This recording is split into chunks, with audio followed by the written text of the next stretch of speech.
Voltando, vamos ver se agora vai tudo funcionar como era para ser funcionar. Vamos conectar agora de novo com o Ricardo. A galera vai entrando aí. Agora eu acho que vai. E aí, dá um retorno, dá um feedback, como que está o áudio? Tá aqui, eu tô te ouvindo bem. É que eu estou me ouvindo aí. Meu som tá saindo aí. Vê se o pessoal tá ouvindo com eco aí também, se alguém puder dar um retorno. Pessoal, como é que tá aí? Tá dando para ouvir certinho? Eu acho que. É que você tá com fone de ouvido aí, você tá me ouvindo. Você precisa deixar o som ligado, acho que ele tá captando o Tô som do ouvindo fone ambiente. de ouvido normal aqui. Mas tá do lado de fora do fone de ouvido, tá saindo também som.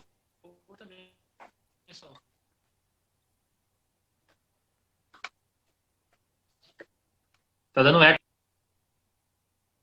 Do Thiago tá dando retorno. Pra mim tá parecendo normal aqui, Thiagão. Perfeito.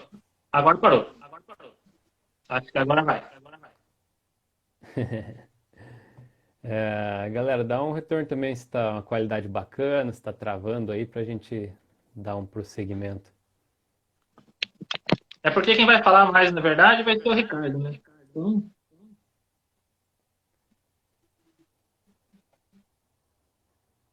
Agora que tá comigo, eu vou tirar ah, o fone aqui, vamos ver como vai ficar. Aí tira o fone pra gente vocês. ver. Fala aí, Thiagão, vamos ver o que o pessoal diz. E aí? Parou de dar eco? Parou. Parou? Parou. Agora tá perfeito. Então vamos fazer sem, Então, sem o fone aqui, bora lá. vamos começar do começo, então. Ricardo, muito obrigado por você topar participar dessa live comigo. Vai ser bem legal. Vamos tentar extrair bastante conteúdo aí pro pessoal. E vamos aproveitar que a gente está começando. Por favor, Ricardo, apresente-se. Quem é você? Para quem não te Bom, conhece agradeço o ainda. convite aí, Thiago. Para quem não me conhece, meu nome é Ricardo Sanches. Além de pescador esportivo, eu sou engenheiro de pesca e doutor em recursos pesqueiros e engenharia de pesca. Minha formação foi pesquisando o pesca e solte, principalmente, né? A pesca esportiva. A pesca, eu estou envolvido na pesca, eu gosto de pescar desde que eu me lembro por gente, né?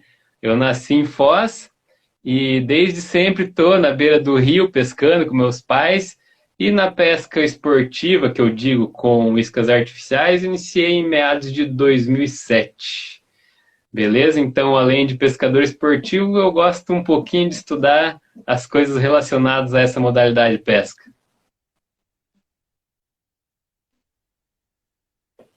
Topzera. O pessoal que está entrando aí, é o seguinte: como que vai funcionar essa live? Eu convidei o Ricardo para participar, para ele compartilhar um pouco do conhecimento dele com a gente relacionado ao tucunaré aqui no Paraná, aqui no sul do Brasil. Então, eu selecionei algumas perguntas para passar para ele. E também estou olhando aqui o pessoal fazendo os comentários, fazendo as perguntas. Quem quiser fazer pergunta, pode ir fazendo. Vai mandando aí, que eu vou anotando aqui e a gente vai abrir no final para ele responder essas perguntas que o pessoal está mandando agora. Eu já tenho uma seleçãozinha de pergunta aqui que eu vou mandar para ele ir respondendo para a gente. Essa live a gente vai conversar exclusivamente sobre os tucunarés no sul do Brasil, tá? Então, olha lá, já tem um pessoal aí que acompanha você, Ricardo. Vamos lá, Ricardo, responde o meu negócio. O que o engenheiro de pesca faz? Ô, Thiago, deixa eu, antes de tudo, falar aí, quem estiver acompanhando, que não conhecer meu canal, dá uma olhadinha lá no YouTube, Ricardo Sanches, né? Já que um parceiro comentou ali. Vamos lá então, Thiago. O engenheiro de pesca atua principalmente na aquicultura, a maioria dos cursos é voltados para a aquicultura, que é a produção de qualquer organismo que vive na água, na pesca, tá? E também na cadeia aí de beneficiamento do pescado, processamento do pescado, parte industrial. Tem uma ramificação muito forte voltada para o manejo pesqueiro também, beleza? A minha Show de formação, bola. onde eu estudei aqui, o principal é a questão da aquicultura, o que é mais visado no curso. E a parte de pesca esportiva, infelizmente, nos cursos de engenharia de pesca, ela não é muito abordada, né? Mas tem algumas disciplinas que focam nesse assunto, focam não, que abordam um pouco, e o pescador em si, ele pode aproveitar diversas disciplinas, diversos conhecimentos para colocar em prática, né? Principalmente voltado ao comportamento de peixe, reprodução, a fisiologia no geral. Então, esse é o básico do que a engenharia de pesca estuda e um pouquinho do que ela pode estar relacionada aí à pesca esportiva também. Show de bola. Ô, Ricardo, vamos lá falar do nosso astro aqui, do tema da nossa live, sobre o tucunaré. De onde veio o nosso tucunaré que a gente tem aqui? Como que ele veio? Da onde ele surgiu? O que a gente tem aqui no sul, no geral, é o tucunaré azul e o amarelo, tá? E também tem os híbridos dessas duas espécies que a gente vai conversar um pouco. Essas duas espécies, o azul, que é o Cicla piquiti, e o amarelo, que é o Kelberi, eles são originários da bacia do Rio Araguaia e do Rio Tocantins. E eles foram introduzidos no sul e no sudeste a partir dos barramentos aí de hidrelétricas, e o pessoal fez essa introdução em alguns locais para tentar aumentar a produtividade de pesca, em outros por grupos aí de pescadores esportivos buscando alguma espécie esportiva, acabaram soltando tucunaré na região. Então, esses são os principais métodos, podemos dizer assim, meios que o tucunaré foi introduzido na nossa região. Tá? E ele veio muito bem em lago de hidrelétrica, né, Ricardo? Por causa dessa característica dele aí. O tucunaré, ele se dá muito bem em lagos. Ele já é uma espécie que tem uma estratégia de vida sedentária, que a gente pode dizer assim, e que se dá muito bem em ambientes de água parada. Mas, o que acontece? Quando um rio é barrado, principalmente aqui no sul, os grandes predadores que nós temos, por exemplo, o dourado e o pintado, eles são prejudicados, porque eles precisam de trechos longos do rio com correnteza para eles poderem fazer a migração reprodutiva deles.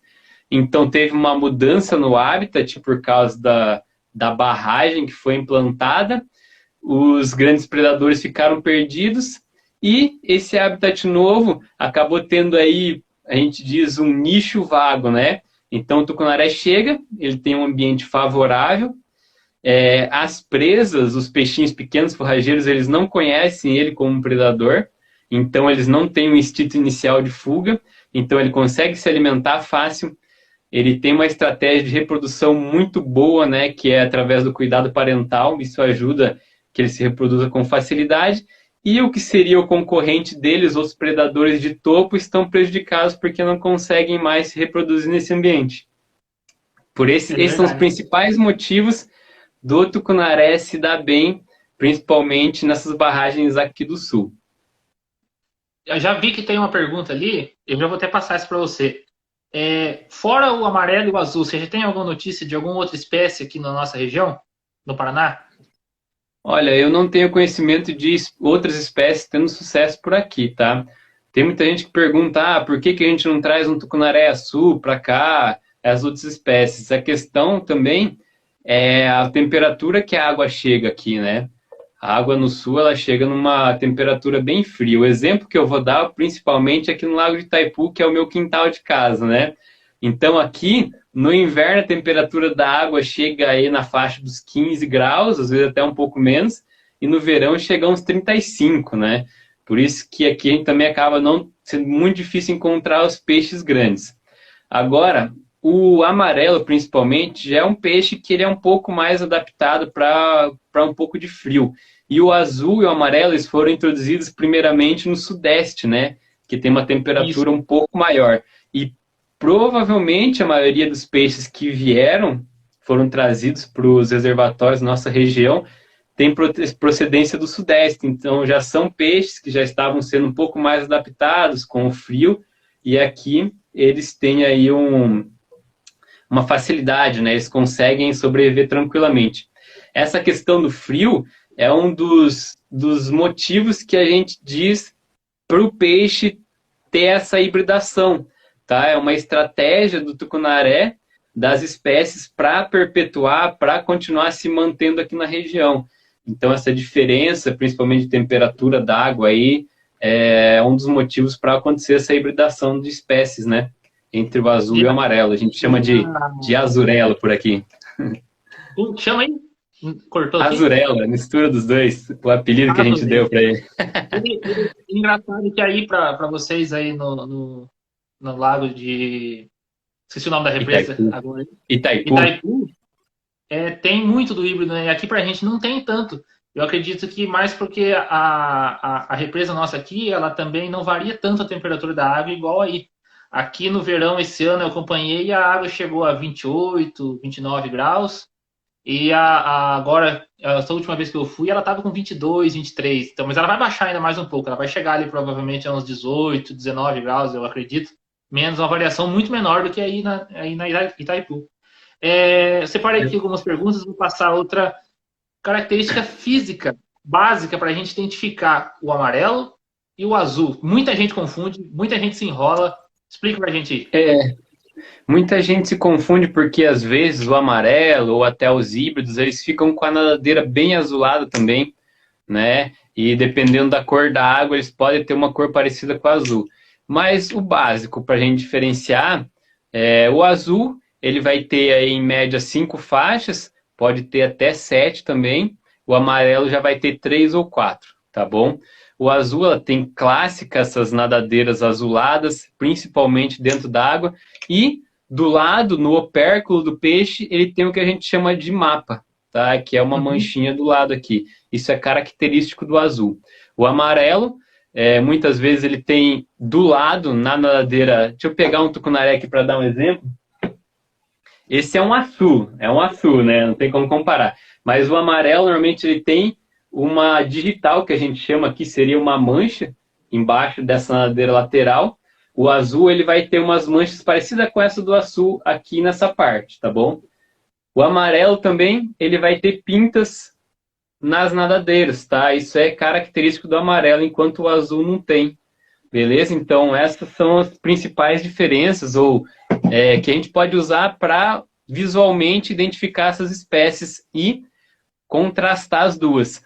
Aí os híbridos, eles acabam tendo característica dos dois, sabe? Às vezes tem esse mapa no opérculo e essa digital do lado, então é bem engraçado, é bem legal e acaba ficando um peixe bonito e diferente também. E ele fica com uma tonalidade diferente, né? Ele fica com uma cor meio... Fica com uma cor bem legal, às vezes ele fica É difícil a gente falar assim, mas olhando no Insta ali, quem quiser dar uma olhada, tem exemplos de tucunarés aí com colorações bem bacanas dos híbridos de Itaipu também.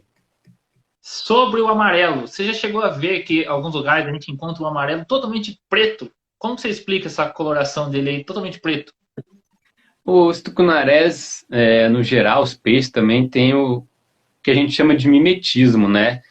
Dependendo da cor da água, do tipo de estrutura que ele tem uma coloração diferente, beleza? Às vezes até a época do ano também muda essa cor. Aqui no Lago de Itaipu, vai chegando perto do inverno, eles começam a ficar mais opacos, sabe? É uma cor meio desbotada, a gente encontra uns desses mais escuros.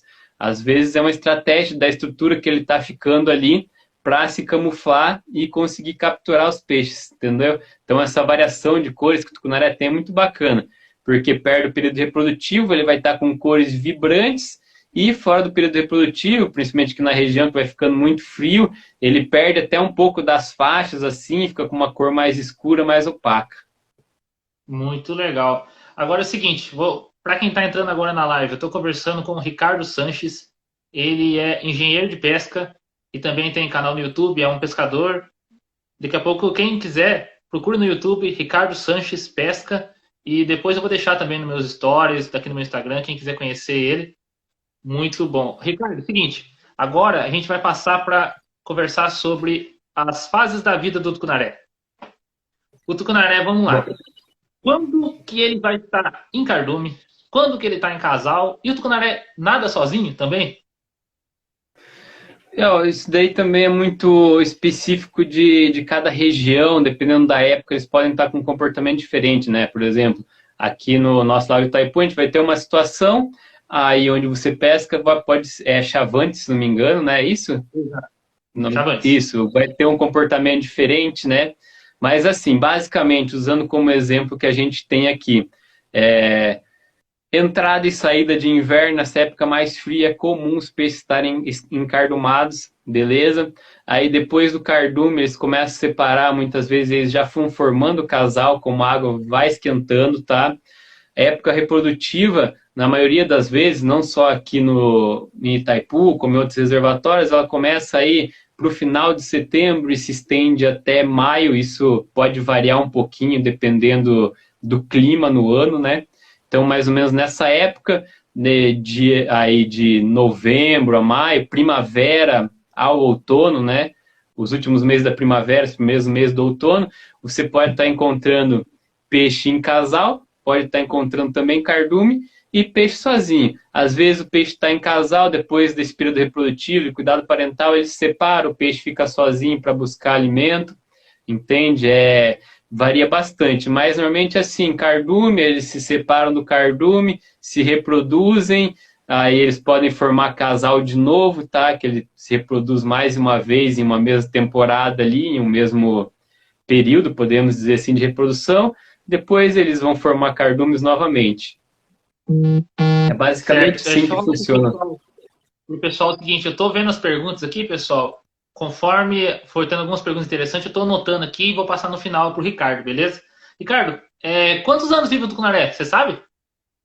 Cara, é difícil dizer, a gente não tem um estudo que diz aí até quantos anos ele vive. Tem aí estimativas teóricas, mas isso varia muito de espécies, tá? De espécie para espécie, mas ele passa aí dos 10 anos tranquilamente. Agora, uma idade certa que ele vai viver é difícil a gente estar falando. É muito E espécie específico isso também. você falou pra gente que ele reproduz mais de uma vez na mesma temporada. Chega a reproduzir quantas vezes? A gente ouviu falar que ele chega a reproduzir até 4 vezes num ano. Pode É verdade? acontecer se for um ambiente mais quente aí. O tucunaré ele tem desova parcelada, que a gente chama, né? Ele não desova todos os ovos que ele tem, sabe? Ao mesmo tempo ele vai ter, dando exemplo da fêmea, ele vai ter ali células que não estão maduras e células maduras. Então ele faz uma desova, ele passa em média uns 2 meses do período de cuidado parental, e após isso ele vai se recuperar, se alimentar, ele pode estar reproduzindo de novo. Por experiência nossa, aqui na nossa região, 2 a 3 vezes é comum o peixe estar reproduzindo, que a gente vê, o peixe está reproduzindo ali na entrada de outubro. De repente a gente passa uma época no mesmo ponto e não enxerga muitos casais. Aí ali por dezembro a gente pode enxergar de novo e lá em março de novo, por exemplo. Tá? E aí, dependendo, se tiver uma condição muito favorável, o peixe está com vigor físico bom, ele pode se reproduzir também até umas 4 vezes aí. Nossa, e tem diferença do ciclo de reprodução do amarelo para o azul? Ou é igual? O tucunaré é bem semelhante entre as espécies, tipo de reprodução. Até perguntar esses dias para mim por que eu achava que o híbrido do tucunaré ele se reproduzia, né, diferente de outros exemplos de híbridos. Eu acredito porque a fisiologia deles é muito parecida, né? Não é que nem a gente comparar uma pirarara com uma caixara ou um pintado, entendeu? Então a gente acredita por isso que o peixe acaba sendo fértil. É muito semelhante, então não vai ter basicamente diferença. O básico é isso aí. O que acontece? Eles formam o casal, eles buscam o ninho, aí eles preparam o ninho, são bem territorialistas nessa época, né? A fêmea deposita os ovos, o macho larga o sêmen em cima, eles ficam ali. A média para eclodir os ovos do tucunaré, isso pode variar um pouco dependendo da temperatura, mas aí de 2 a 4 dias, tá? Vamos colocar uns 3 dias de média, beleza? Depois disso, em torno de uns 5 dias, eles ficam no ninho, 5 dias, um pouco, consumindo o saco vitelínico deles, tá? Das larvinhas. Após isso, eles começam a comer pequenos vertebrados ou plâncton, e em torno de uns 10 dias depois de eclodido, eles já começam a nadar em volta. Aí a gente pode observar os famosos chuveirinhos a partir disso. Uma média aí de 1 mês e meio a 2 meses de cuidado parental do chuveirinho, depois os bichinhos começam a se virar por conta. Esse é o Exatamente. básico da reprodução do tucunaré. Eu estava acompanhando uma reportagem sobre o tucunaré e eu achei algo interessante, que ele põe os ovos dele numa estrutura, num tronco, numa estrutura submersa e faz um ninho embaixo. É algo assim, a gente vê os ninhos, né, no chão. Ele vai procurar alguma estrutura rígida, né? Como o pessoal fala. Eles fazem a limpeza, tá? É muito bacana. Eu não sei aí o azul, no local que você pesca, acredito que a água seja bem limpa, né? Então, às vezes, você observa assim, até pode observar em meio a plantas, assim, eles fazem, fica um clarão limpo para eles conseguir proteger melhor a região também, porque o lambarizinho ao mesmo tempo que ele é preso, o tucunaré adulto, o lambari ele é um predador gigante de larvas, né? Então eles fazem a limpeza, colocam ovos principalmente em pedras ou troncos, né? E ficam ali, limpam em volta e ficam por ali cuidando. Entendi. Agora, fala para mim uma coisa. O Luizão mandou uma pergunta ali, você já pode responder, porque eu vi que você falou isso na sua live uma vez. Manda Até aí. que tamanho tem o tucunaré amarelo? E do que você tem relato de tucunaré amarelo? Ó, o tucunaré amarelo mesmo, é difícil a gente dizer um tamanho máximo que ele chega. Aqui a gente não sabe dizer se é o híbrido ou amarelo mesmo, mas amarelo por aqui, com características de amarelo, a gente já viu próximo aí dos 60 centímetros. Perfeito. Agora, vamos seguir nossas perguntas aqui. Ricardo, tucunaré vê diferença de cor? Porque eu fico comprando um monte de isca, não sei se serve, se não serve. Cara, primeira coisa, as cores das iscas são para pegar os pescadores, né? Isso que os caras fazem. Aí depois, o segundo intuito é pegar peixe. Assim, esses assuntos assim acabam sendo meio polêmicos, né? Porque dependendo da espécie, tudo específico para o tucunaré com relação à cor eu não conheço, tá? Nunca vi. Eu já vi estudo para o Black Bass. E o Black Bass, nos estudos que eu li, ele não identifica basicamente uma cor, mas sim padrão de cor, por exemplo. Ele consegue identificar uma cor escura de uma clara, beleza? Então é difícil a gente afirmar se ele enxerga a cor definida assim, mesmo ou não, mas ele consegue identificar uma cor clara de uma escura. Então, a gente sabe que o tucunaré, diferente dos peixes de cor, ele não tem o barbilhão, né? Ele vai pela visão dele e também pela uma característica que diz que ele sente a vibração no corpo dele, ele tem sensores para identificar a vibração na água. Então, o tucunaré, ele come à noite? Luminosidade do dia interfere na caça do tucunaré para ele se alimentar? Olha só, você comentou aí que ele sente vibração. Os peixes, eles têm um órgão que se chama linha lateral. É aquela faixinha que você vê que praticamente divide o tucunaré no meio, sabe? Aquilo Sim, lá é um órgão que você, eles... rapidinho, só fazer interromper você, que pede pro pessoal molhar a régua antes de você colocar o peixe em cima, para você não machucar ele nesse órgão dele. Não só no órgão, né? O principal de molhar a régua, eu ia comentar isso até durante a live ali, é não remover o muco, tá? Isso é o principal, né? Nem tanto com relação à linha lateral. Que o peixe, ele, independente de ser o tucunaré ou outra espécie, ele vive no meio aquoso, que é um meio que tem muitos micro-organismos. Então ele tem esse muco, alguém pode dizer que tipo é o muco, justamente, né? Que ele tem em volta para proteger, então ele já tem uma flora básica dele que serve como proteção. Quando a gente mede ele numa superfície seca ou coloca ele no assoalho do barco seco e quente, isso remove muito muco, tá? E pode causar danos na epiderme do peixe. Então é sempre indicado você colocar o peixe sobre uma superfície molhada para prevenir a retirada do muco. Beleza? Esse é o principal de molhar a régua. Às vezes o cara coloca ali em cima da régua o peixe sem molhar e parece que chega a grudar ali e trava, de tanto que ele vai acabar perdendo de muco. Então isso é uma coisa que tem que cuidar bastante na manipulação do peixe. Agora comentando ali sobre o peixe comer de noite, tucunaré, tem muitos relatos de pegar tucunaré de noite pescando outras espécies. Às vezes o pessoal pescando curvina e pegar um tucunaré. Muitos dizem que na noite de lua cheia, quando é claro, o tucunaré se alimenta de noite, tá? Mas ele é um peixe que tem um comportamento de se alimentar durante o dia, principalmente.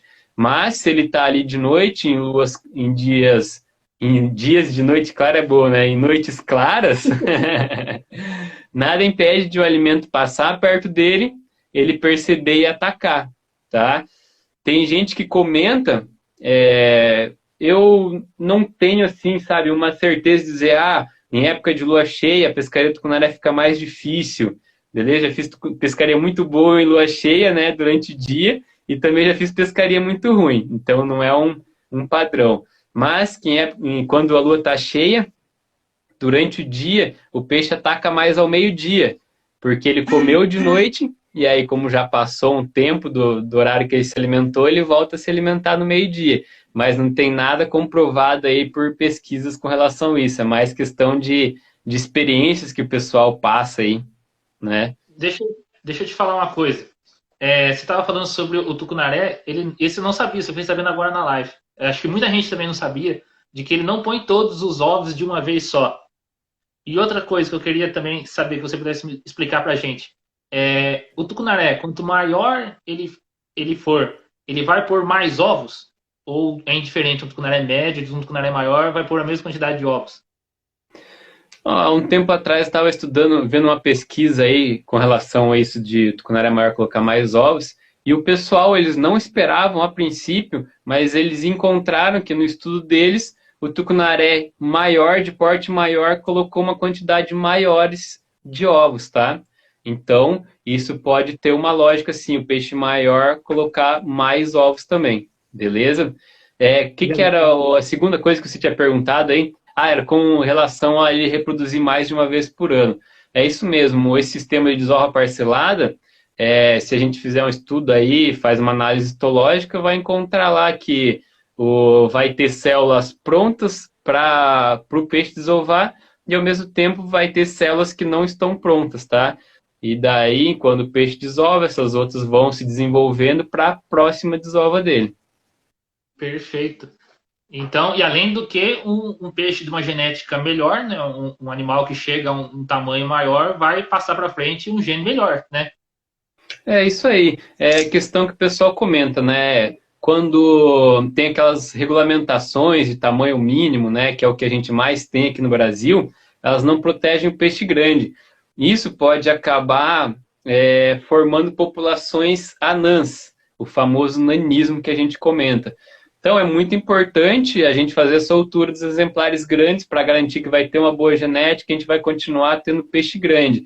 Uma vez de que ele vai se reproduzir, o alevino, os pequenos peixes, as formas jovens vão ter uma genética melhor, uma chance de sobreviver maior e de atingir um tamanho grande, um tamanho maior também, vai ser uma probabilidade bem maior. Perfeito. O Luizão mandou uma pergunta aqui, eu acho que é uma bucha para você. Você sabe quantos ovos um tucunaré põe? Uma desova? Não sei dizer ao certo, até vi alguma coisa esse tempo, mas não lembro se era de 6 a 8 mil, alguma coisa assim. Eu não posso afirmar com certeza, que agora de cabeça eu não vou lembrar também. Aí eu posso estar mentindo.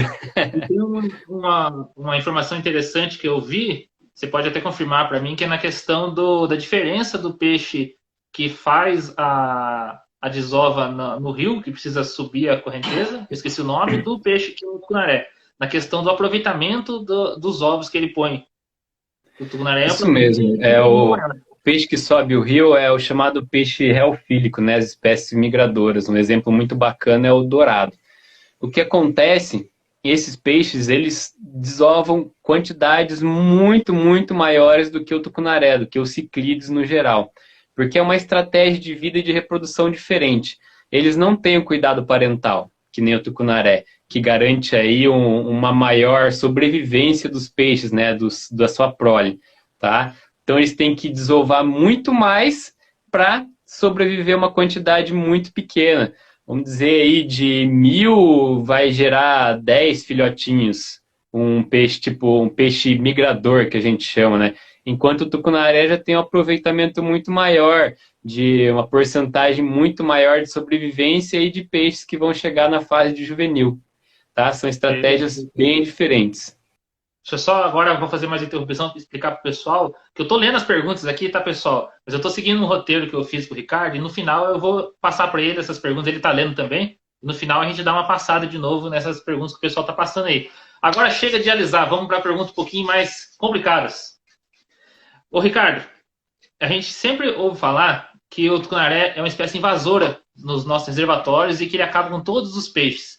Mas eu vou falar para você, o que acabou com os peixes dos nossos reservatórios não foi transformar rio em reservatório? Do nosso ambiente, né, em todo ali. Isso aí é uma questão polêmica pra caramba, né? É o que gera muita discussão, quase da morte entre pesquisadores e pescadores esportivos. Então é bem complicado. Mas é fato que o primeiro impacto no ambiente foi de barrar um rio, né? Foi de barrar um ambiente de água rápida, de corredeira, que a gente chama aí um ambiente lótico, e transformar em um ambiente lêntico, que a água fica parada, que é o caso do lago. Isso aí já criou aquilo que eu até comentei no começo ali, um ambiente desfavorável para os peixes que viviam e favorável a peixes de estratégias de vida sedentárias, né? Uma traíra, por exemplo, os ciclídeos, até os ciclídeos que já viviam no local. Aí o que acontece? O tucunaré foi colocado, ele se aproveita digamos aí, desses benefícios que ele tem, né? Desses pontos que favorecem a ele e se estabelece muito bem. Mas o correto mesmo era não ter introduzido esse peixe, tá?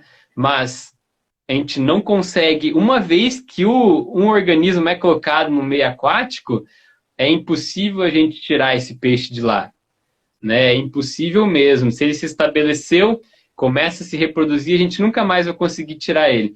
Aí o pessoal, principalmente os ecólogos, que sabem o impacto que esse peixe faz sobre a fauna nativa, consideram ele um grande vilão. E ao mesmo tempo que ele é um grande vilão, ele acaba sendo um mocinho para o lado dos pescadores esportivos. E também para a região, porque ele vai atrair turistas, pode movimentar o comércio local. Isso aí entra num ponto de legislação que o pescador esportivo quer tanto colocar a tal da cota zero no tucunaré, onde ele é introduzido. A meu ver, é praticamente impossível conseguir introduzir isso, sabe? Esse tipo de regulamentação. A estratégia que eu acredito ser a melhor a ser aplicada para aumentar o rendimento pesqueiro, que vai deixar feliz também o pescador esportivo, não é proibir de matar o tucunaré no reservatório inteiro, mas em determinados locais fazer aí reservas em que não é permitido matar nenhum indivíduo, pode praticar só o pesque-solte em determinada espécie, tá? Isso vai estar protegendo todas as espécies e também o tucunaré. E essas reservas, vou chamar de reservas aqui no caso, elas podem também estar, elas podem não, mas indivíduos dela migram para outros locais do lago. As zonas periféricas dessas reservas também se tornam muito produtivas. Então, isso é um meio de favorecer os pensamentos de ambos os lados, né? E é até mais fácil tentar conseguir uma regulamentação. O que faltam são estudos voltados a isso no Brasil também, né? Que a gente tem muito pouco para poder fundamentar uma lei de uma maneira correta, digamos assim. Você deu uma bela de uma sabonetada nessa daí. Eu ia perguntar para você qual que é a sua opinião, se a gente poderia mudar o status do tucunaré de invasor para dar o título de cidadão honorário dele do nossa O tucunaré ele é uma espécie estabelecida, né? Mas não tem como a gente colocar um status de espécie nativa. Aí você pode falar também, né? Pô, como é que a gente sabe se na história aí, em milhões de anos, alguma espécie que está hoje em dia considerada como nativa também não veio de um outro lugar, né? Isso é uma questão muito polêmica. É polêmico pra caramba esse assunto.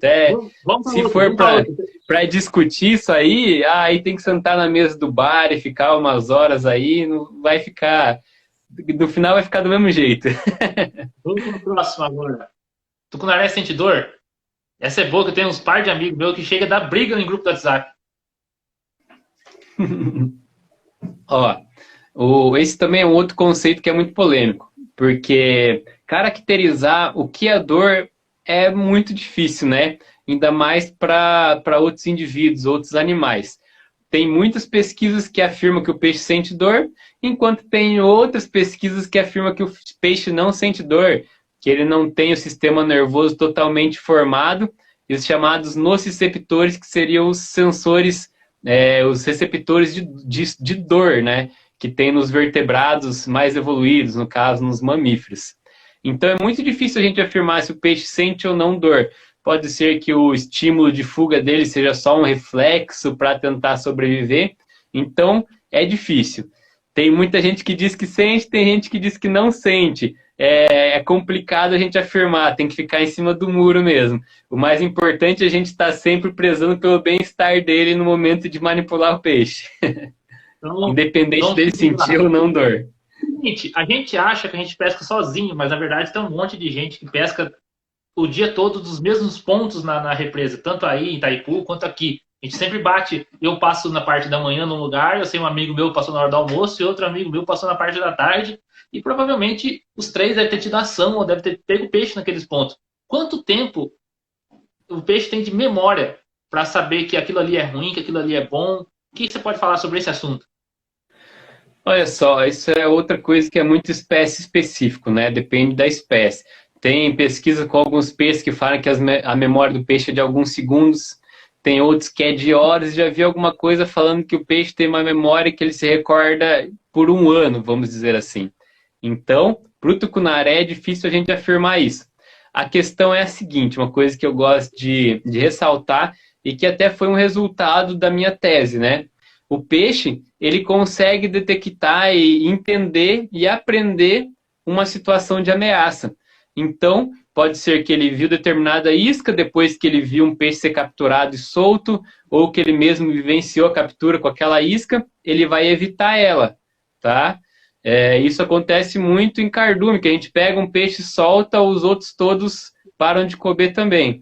Então, é interessante variar o tipo de isca, né? Às vezes a gente usa uma isca um tempão lá, tá matando a pau. Se chega no outro dia, naquela isca não tá batendo, você coloca uma isca diferente ou faz um trabalho diferente e começa a ter um resultado. E a mesma coisa para o barco. Às vezes passou lá, o cara trabalhou uma isca de um jeito e teve uma ação. Passou outro lá, trabalhou uma outra isca e teve ação também. No meu experimento que a gente fez, não era com o tucunaré, mas os peixes, num primeiro momento, que a gente começou a pescar, era aquele frenesi para comer, tá? Nas primeiras semanas. Na segunda, terceira semana, o peixe já não atacava.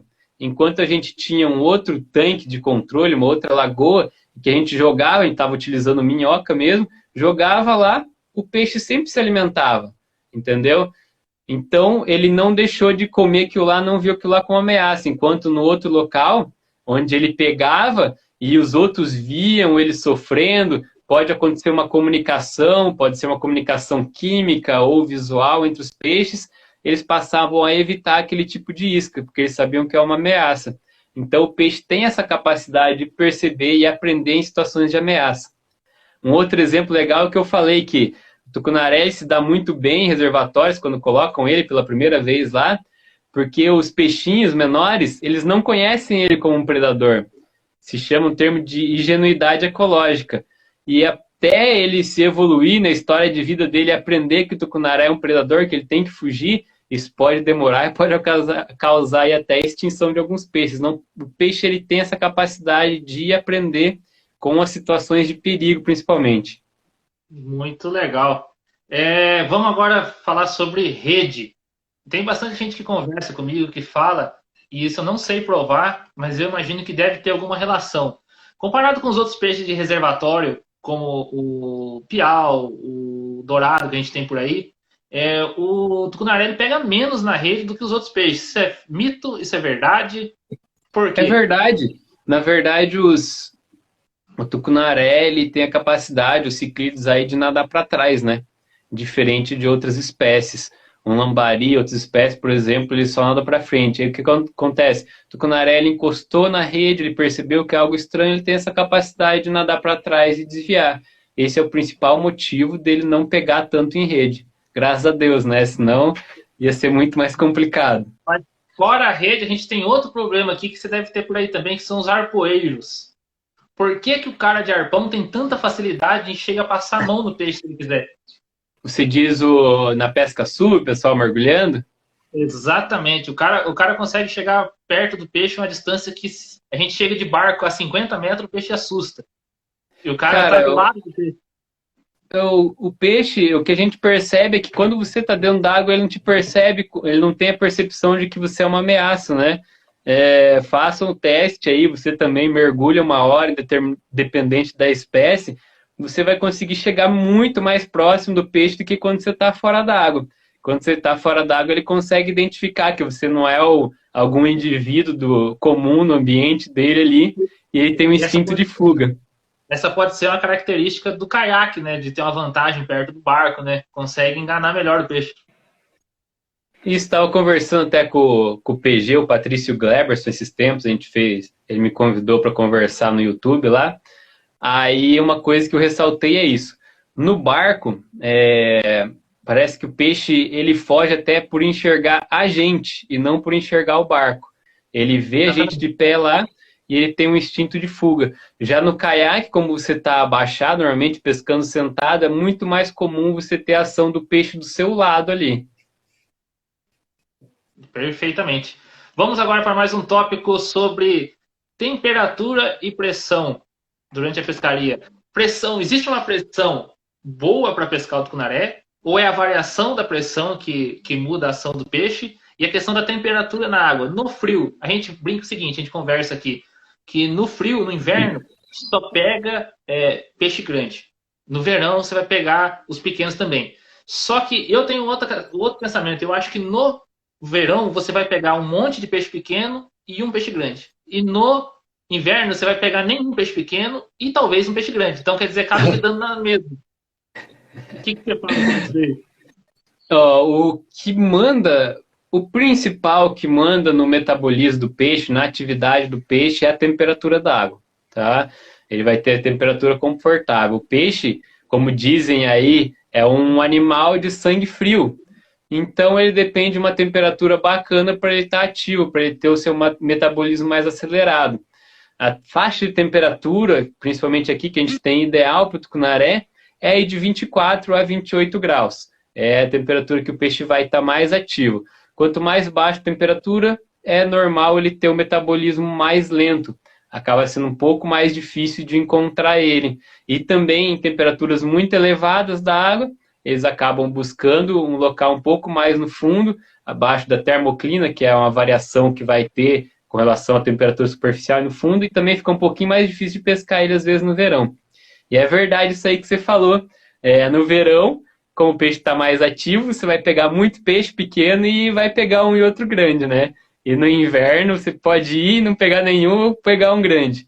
Mas assim, questão de pressão atmosférica, também acho uma coisa um pouco polêmica. Eu não consigo afirmar que existe uma pressão ideal, porque não é só a pressão que vai estar influenciando, vai ser outros parâmetros, outros fatores, como a temperatura da água principalmente. Então você tem que levar muita coisa em consideração para você poder afirmar, essa pressão aqui que eu pesquei foi excelente por causa da pressão. Mas é claro que ela influencia no comportamento do peixe também. O que acontece, não só do peixe, né, de muitos animais, de todos os animais, basicamente. O peixe, a pressão atmosférica, ela vai atuar também sobre a pressão que o peixe está na água, né? Se subir a pressão atmosférica, vai subir a pressão dentro da água.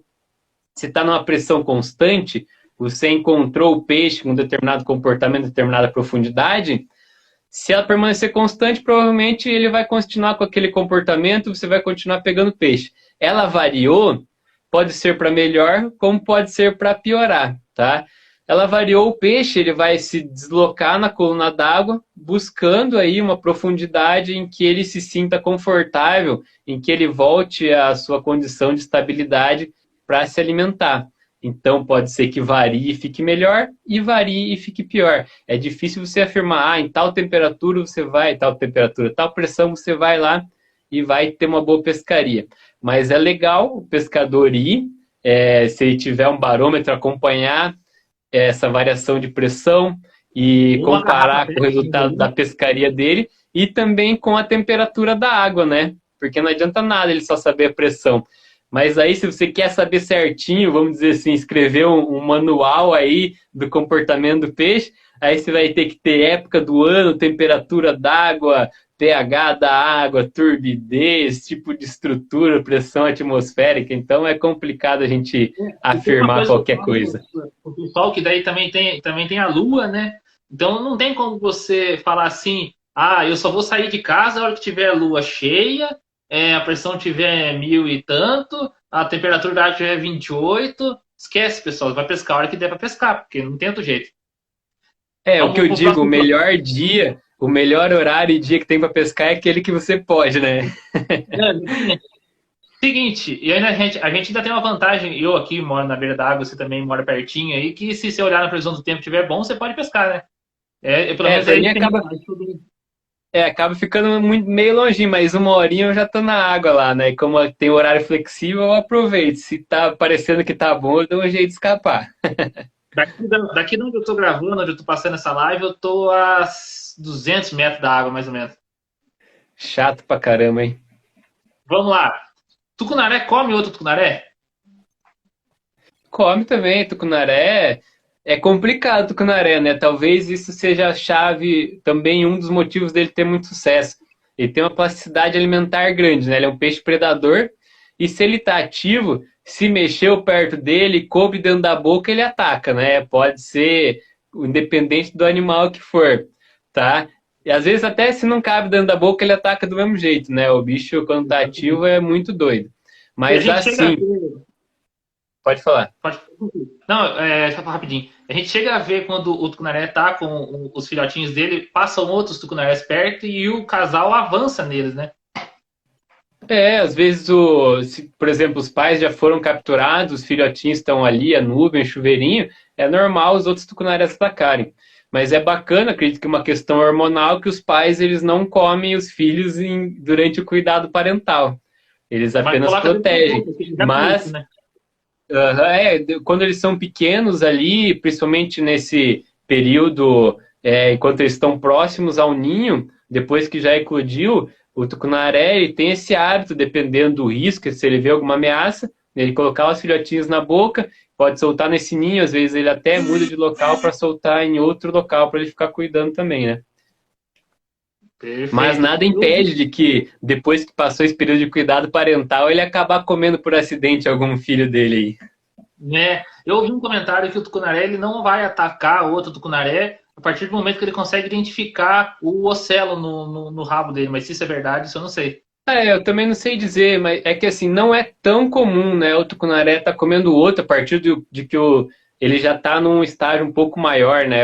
A presa dele, o tucunarezinho que ele tá pensando em comer, não é tão comum, mas acontece bastante.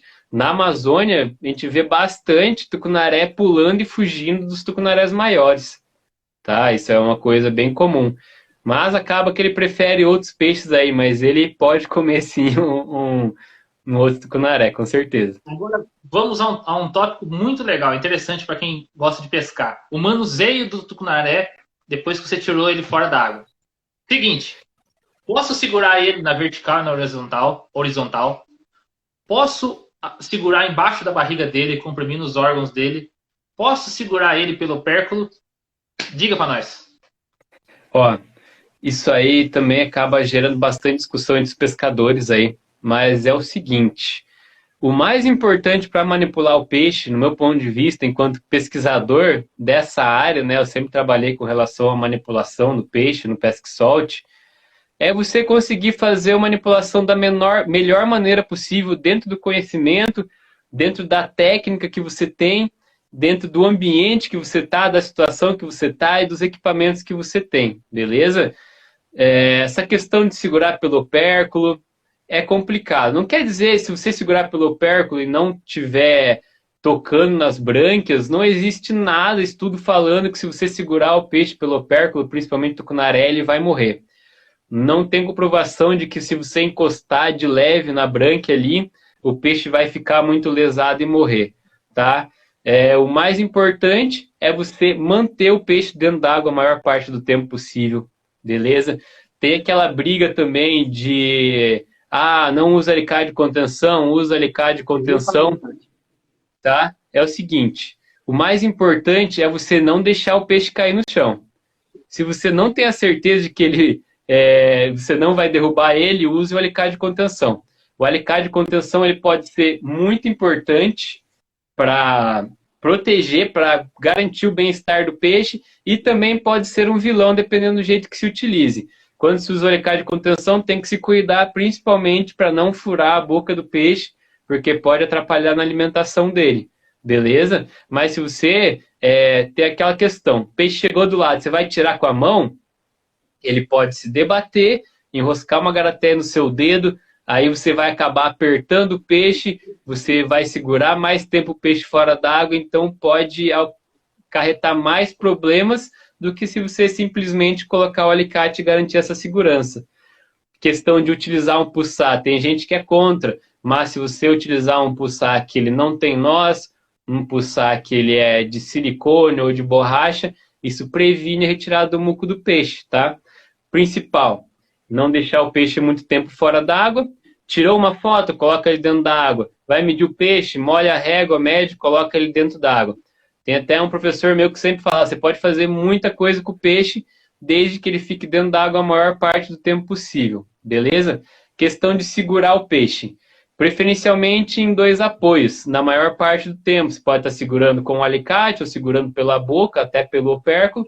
Mantenha uma base nele, legal? Você vai tirar uma foto com o peixe na vertical, tire rápido, evite ficar segurando muito tempo o peixe na vertical, que isso aí pode estar, principalmente exemplar grande, que isso aí pode estar causando danos na estrutura dele, legal? E outra coisa, aí já com relação à soltura, depois da manipulação, você não deixou o peixe muito tempo fora d'água, ele não se machucou muito, preveniu dele perder muco, põe ele dentro d'água, deixa ele se recuperar, está bem ativo para fazer a soltura. É interessante soltar também próximo à estrutura, né, Thiago? Porque para ele ter um abrigo, até ele estar 100%, não ser atacado por piranhas, ou dependendo do local pode ter um jacaré, algum outro tipo de predador. O básico da manipulação é isso aí, tá? Criam-se muitos mitos. Pode falar. Uma coisa que eu observo na hora de soltar o peixe, não sei se acontece com você, me dá agonia. E isso eu aprendi na prática e vi muita gente falando. O cara coloca o peixe na água, eu também fazia muito isso. Você coloca o peixe na água, o cara começa a fazer assim com o peixe, ó, segurando ele pro rabo e puxando ele para frente e para trás. E eu percebi que o peixe, quando você faz assim, ele fica mais atordoado do que se você só segurar ele dentro da água. E eu vi também um comentário, uma vez, se eu não me engano, foi o Lawrence, numa entrevista que ele deu, que ele explicando que o peixe ele não respira para trás. Ele precisa estar andando para frente, é isso mesmo? Excelente, excelente, falou tudo. Você fazer esse movimento para frente e para trás pode ser mais prejudicial ao peixe, porque o fluxo de água ele vem sentido boca-cauda, né? O peixe, a água tem que passar pelas brânquias para respirar. Esse movimento da água vir ao contrário pode causar até alguns danos aí nos filamentos das brânquias dele. Então, se você quer recuperar o peixe, você pode fazer o movimento de 8 sempre para frente com o peixe. Tá? Isso é uma das estratégias. Tá pescando em corredeira, basta se segurar o peixe com a boca virada contra o sentido da correnteza da água. Ou apenas manter ele dentro da água para que ele possa respirar sozinho e ficar pronto aí, bem recuperado para a soltura. Vamos que tá acabando. Considerando as fases da vida do tucunaré, quando que ele ataca mais a isca? Olha, tem diversas fases da isca que ele ataca, diversas fases da vida que ele ataca bem a isca. Pode ser na época que ele está se reproduzindo, formando casal, que ele ataca principalmente por proteção, e na época que ele está se alimentando, buscando reserva energética, saída de inverno, formação de cardume para alimentação. Esses são os principais momentos em que ele ataca. Se preparando, vamos dizer assim, para se reproduzir, porque precisa de alimento, né? Para ter uma reserva, para ter um vigor físico bom, e também na época ele está se reproduzindo por instinto de defesa. Perfeitamente. Vamos lá para a minha última pergunta que eu deixei anotada aqui. Depois que você captura o tucunaré, você solta ele, quanto tempo vai levar para ele voltar a comer de novo? Para a gente poder falar assim, não, a pesca esportiva funciona. Na verdade, dizer que a pesca esportiva funciona não é só o fator dele se alimentar, né? Ele tem que conseguir cumprir todas as etapas do ciclo de vida. Já se sabe que o peixe não morre quando é manipulado corretamente. Agora, tem muito pouco estudo, principalmente voltado ao tucunaré, para a gente saber isso. E, tendo exemplos aí de experiências, teve gente que pegou um tucunaré e levou e colocou em casa, o peixe comeu no mesmo dia, sabe? Mesmo tendo todo esse impacto de mudança de tanque, de ambiente. O tucunaré, ele é um peixe que ele é muito, é o de fácil manipulação, os ciclídeos no geral, assim, eles se adaptam muito bem, entendeu? Então, depende muito do vigor físico do peixe, se ele estava saudável, principalmente como que foi a manipulação do peixe. Isso é o que vai responder aí se ele vai se alimentar logo ou não. Em experimentos meus, um exemplo do dourado, teve peixe que eu capturei ele 2 vezes no mesmo dia, né? Então é difícil a gente dizer quanto tempo ele vai demorar para comer. O mais importante é a gente manipular o peixe direitinho. Isso é o que vai garantir ser eficiente o pesca salt. Exatamente, perfeito. Aqui aconteceu na represa, para o pessoal que está assistindo, a gente tem um campeonato, né, online, onde o pessoal mede os peixes e solta. No mês de fevereiro, o barco do Henrique, ele pegou um peixe, mediu um tucunaré enorme, 57 centímetros e meio. Ele mediu o peixe no mês de fevereiro, um azul, ele soltou o peixe e exatamente 30 dias depois, um pouquinho para frente, no mesmo local, ele capturou o mesmo peixe. Então, ele mediu certinho, deu 58 centímetros o peixe um mês depois. Então, isso quer dizer que o peixe, um peixe grande, né? Foi manuseado, tirou fora da água, soltou e comeu de novo. É, muito bacana isso aí. E a gente percebe também várias coisas do comportamento, né? Que ele não tende a sair muito do local buscando outros recursos. A gente já capturou o mesmo peixe mais de uma vez também em alguns pontos aqui. É bem bacana ter esse feedback e ver que o Pesca Salt funciona na prática mesmo. Pescador pegando peixe, depois pegando de novo. Isso é show de bola. Show! Agora eu vou dar uma lida de algumas perguntas aqui para a gente finalizar nosso bate-papo. O André perguntou, Ricardo, se você acha que o tucunaré pinima vai se dar bem aqui no sul. Eu acho difícil essas espécies pinima ou açu se dar bem aqui, porque a temperatura da água é muito fria. Vai chegar no inverno, a probabilidade dele morrer é muito grande. Os híbridos que vocês têm aí, que deve ter aqui também, se reproduzem? Se reproduzem, a gente vê casal formado por híbrido e azul, ou os dois peixes híbridos, eles se reproduzem mesmo. Vamos puxar aqui mais para baixo algumas perguntas. Quem tiver pergunta agora está liberado, pessoal. Manda pergunta para a gente finalizar a live aqui com o Ricardo. Bastante conteúdo. Enquanto ele está procurando ali, galera, quem não me segue no Insta, aproveita e dá seguir lá também, beleza? E quem não conhece o canal, fica à vontade de conhecer no YouTube, Ricardo Sanches. Seguinte, você já pegou piau na isca artificial pescando tucunaré? Você acha que isso pode acontecer? Já peguei. Tem um vídeo no YouTube que eu peguei só um até hoje, mas acontece, já vi relatos por aí. Acho que é por isso que ele perguntou, ele deu risadinha aqui. Quanto tempo um tucunaré vai para chegar a 50 centímetros? O Thiago está perguntando, deve ser do azul, né? O nosso azul por aqui. Aí assim, é difícil afirmar, depende muito da região, tá? Mas tem alguns estudos aí que diz que leva 7 anos, se não me engano, sabe? Ele demora bastante, mas isso varia muito de região para região. E até vamos ver, 7 anos mais ou menos para chegar em 50 centímetros. Tem um estudo sobre tucunaré azul, e isso em Serra da Mesa. Só que eles mesmos fizeram estudos aí, e eles encontraram vários peixes velhos e pequenos, e também encontraram peixes jovens e maiores, sabe? Então, talvez com uma amostragem maior a gente encontre que esse tamanho é menor, esse tempo é menor, e vai variar muito de local para local. É difícil a gente estar afirmando uma coisa, porque o peixe ele vai ter desenvolvimento diferente dependendo do local, sabe? Das características do local. É bem complicado a gente afirmar uma coisa assim com certeza, sem ter o estudo do local. Exatamente. Até no próprio lago, né? Você tratando com ração de peixe, eles crescem de forma diversa.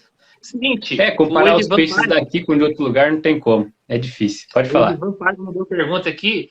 Como que a gente pode fazer para garantir que o tucunaré, quando ele está com os filhotinhos, quando você pega ele no chuveirinho, a hora que ele vai soltar e ele vai voltar para cuidar dos seus filhotes? É difícil a gente garantir que isso vai acontecer. Você tem que soltar o mais próximo possível. Eu sei que quando eles estão cuidando do ninho, a probabilidade dele voltar é muito maior do que quando eles estão em movimento, né? Então é difícil a gente garantir isso. O mais importante é você soltar o mais próximo possível. Vai dar 1 hora de live, vamos ter que finalizar. Está aqui avisando, falta 20 segundos para finalizar. Ricardo, muito obrigado. Deixa o recado pessoal. Foi show. Valeu aí, galera. E não esqueça de pescar e soltar sempre. Se tiver alguma dúvida, pode mandar lá um direct que eu estou à disposição para responder. Valeu aí, Thiago, pelo convite. Pessoal, show, vai cortar minha